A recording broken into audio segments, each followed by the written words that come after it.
Welcome to the WanderLearn Show. I'm your host, Tapon. This is one of my 3 episodes featuring Alex Hutchinson. He is the author of a brand new book that just came out in 2025 called The Explorer's Gene.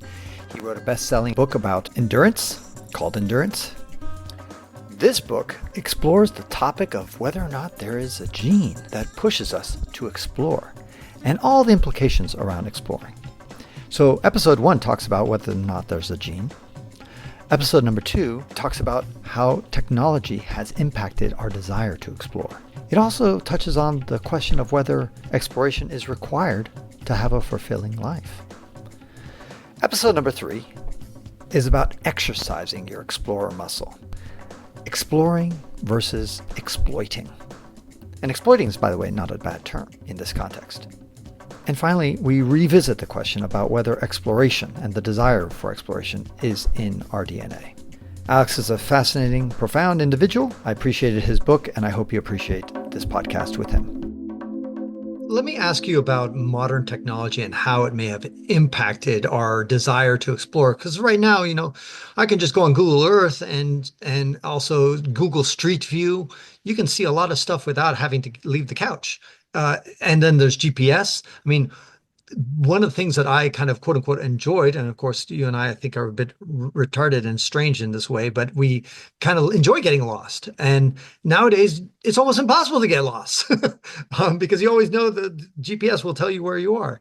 And nowadays I also read about sailors, and sailors, again, GPS is huge. And before, they depended on all sorts of tools to kind of figure out where they are and looked at charts and all that kind of stuff. So what do you think? Has modern technology deadened or had some sort of major impact on our ability to kind of explore?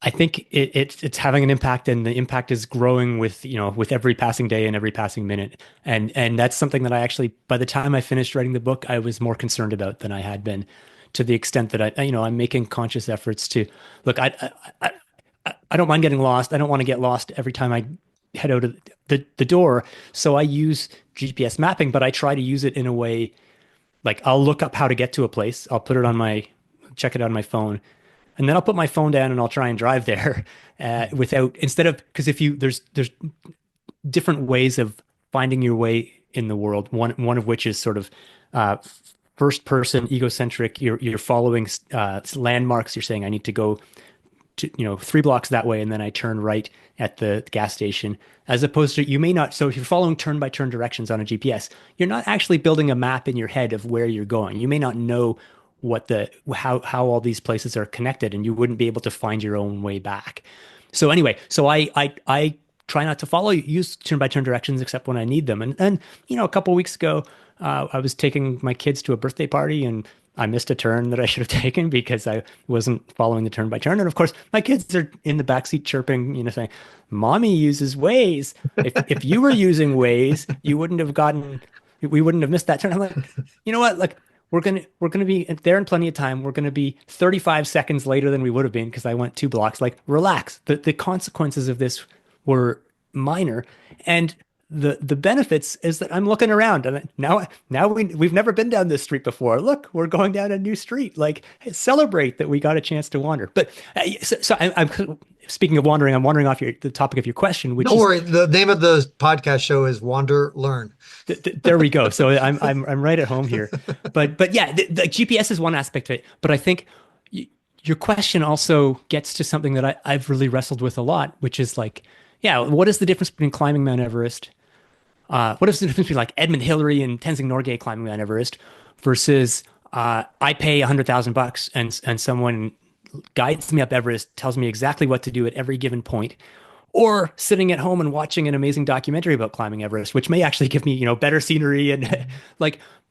If my goal is just to find out about the world, which is one way of framing the desire to explore, actually sitting on the couch and watching National Geographic is probably better in some ways, but it's different. And to me, intuitively, it doesn't feel better because there's something about actively exploring. And I think, and there's neuroscience research, which I get into a little in the book, showing that there is a difference between when you're following your own interests, instincts, and making decisions, you integrate information differently than when it's just kind of fed to you. And that leads us to this whole rabbit hole of social media and algorithms, just that I think tap into this circuitry that what makes us want to explore. We may feel like we're exploring if we're scrolling social media, but we're not getting the same benefits as we do when we go out into the world, interact, take risks, make decisions, and have to pay attention. Alex, you've got 2 children, right? That's right. So what would you tell them? Would you say that exploration is essential for them having a deeply meaningful life? I would. I don't think I have to use the word exploration, because there's different ways of framing this conversation. I think this is a conversation that's going on in different languages and different sort of contexts, throughout society right now, which is, are you going to be a protagonist in your life? Are you going to make decisions, be active, be able to have the feeling that you're acting on the world and the world is acting on you? Or are you going to be a spectator? And I think exploring is a big part of this idea of getting out into the world and interacting with it and learning in ways that you wouldn't be able to predict, discovering things that you didn't know you wanted to discover. And, at the opposite end of the spectrum of that is being basically a vegetable, with an iPad plugged into your head that's just feeding you whatever stuff it knows will titillate you. Doesn't matter if it has any use or if it's of interest to you. It gives you the illusion. So anyway, I'm getting on my soapbox here, but I think exploration in this broader sense, nobody has to go to this. You don't have to parasail to the South Pole, but you have to give yourself a chance to follow your interests, to listen to what's interesting to you, and wherever, whether that's in the physical or the intellectual realm, and pursue those things and do things. Don't just watch them. Right. And that ends this episode of the WanderLearn podcast, where we explore travel, technology, and transformation.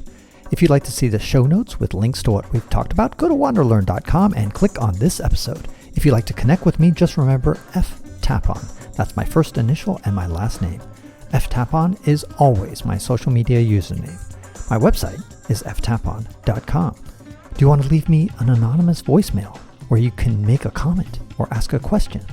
Then go to speakpipe.com/ftapon. Furthermore, if you'd like to get rewarded for supporting my projects, then go to patreon.com/ftapon. That's where you can pick up some remarkable rewards for as little as $2 a month. Now, 5 quick favors. Number 1, subscribe to the WanderLearn podcast. 2, download it. 3, share it. 4, review it. And 5, sign up for my newsletter at wanderlearn.com. Our theme music was composed by Eric Stratman. This is Francis Tapon, encouraging you to wander and learn.